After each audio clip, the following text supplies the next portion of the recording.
Менин аты жөнүм Улукбек Карыбек уулу, Чоңолай районунан болом. Бизде Кыргызстандагы эң ири 200 тоннадан жогору кумтөр, 70 тоннадан жогору жер үй Талды булак кендиринен кийинки катарда турган Караказык алтын кени жайгашкан.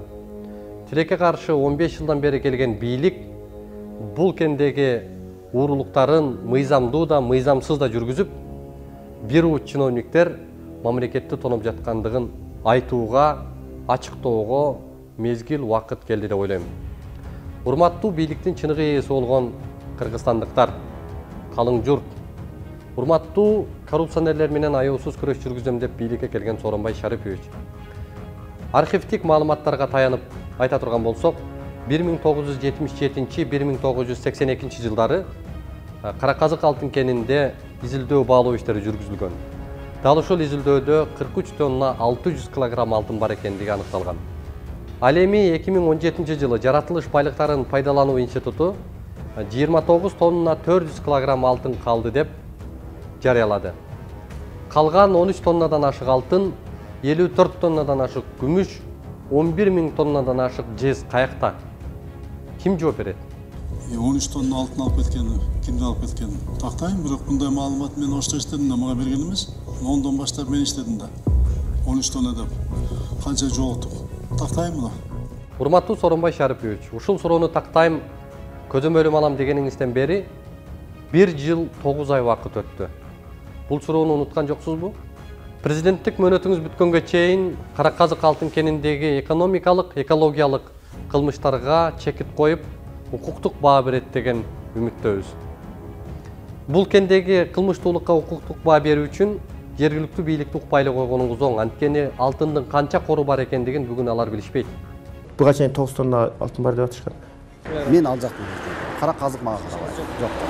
Алтындын канчалык чыккандыгы бизге белгисиз. Бизге кассетра чыгарат, аны дагы ошол жакта биздин өзүбүздө жок экен, аны чыгарган нерсечи. 2017 жылғы атыркы лицензия алганда ошол жерде 5000 килограмм алтын запасы бар деп көрсөттү.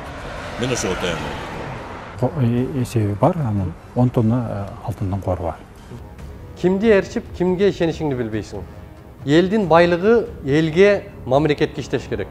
Бүгүнкү күндө бул кенде мамлекеттин 1 сомдагы үлүшү жок. Байлыгыбыздын 100% үлүшү бүгүн Кытайлык Кайди компаниясына таандык. Алардын 1 жылдык сос пакетке жергиликтүү бийликке которуп жаткан 50 миллиондук каражаты компаниянын 1 күндүк кирешесине да жетпейт.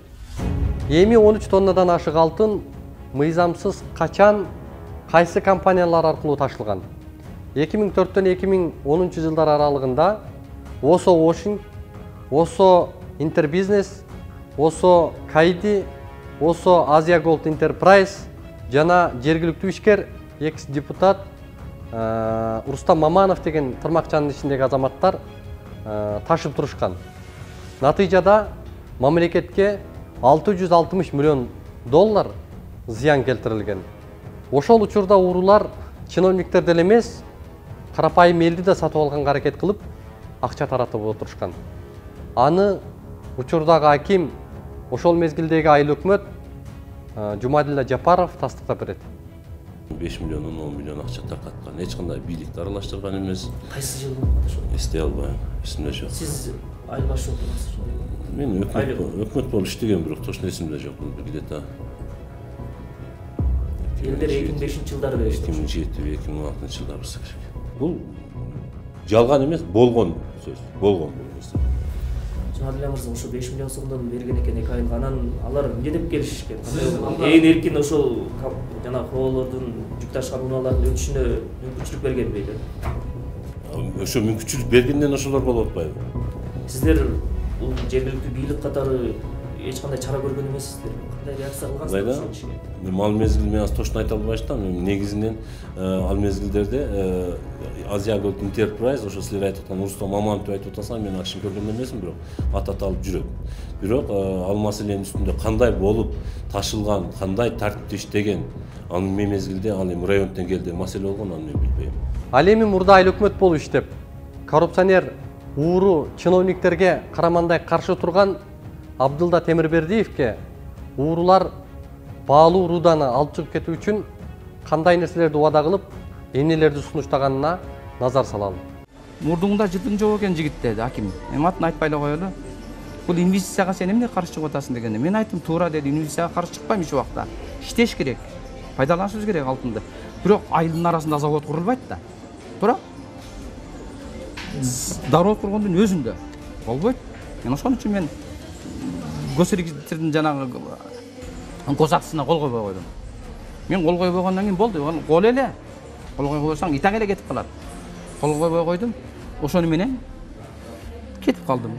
Түнкү саат 12'de 12'den өтүп 1 болуп калганда баягы 4 Кытай келди.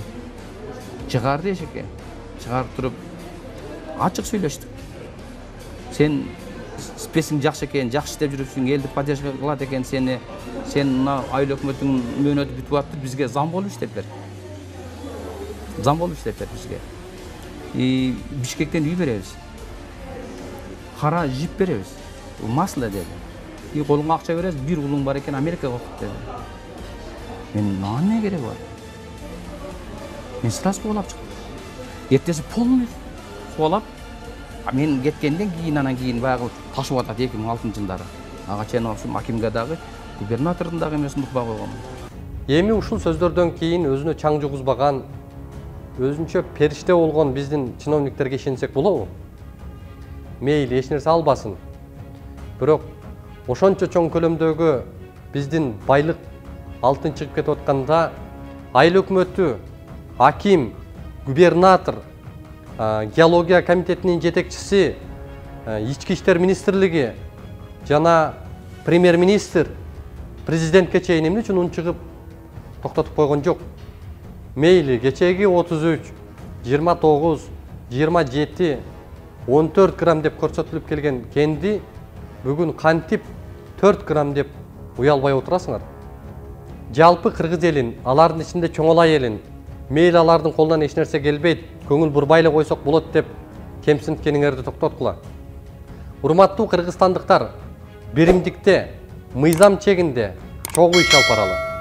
Сөзүмдүн аягында мамлекеттин байлыгын мыйзамсыз саткан чыккынчылар менен күрөшүүдө жалпы кыргызстандыктарга жана көз карандысыз массалык маалымат каражаттарына кайрылам. Жардам бериңиздер.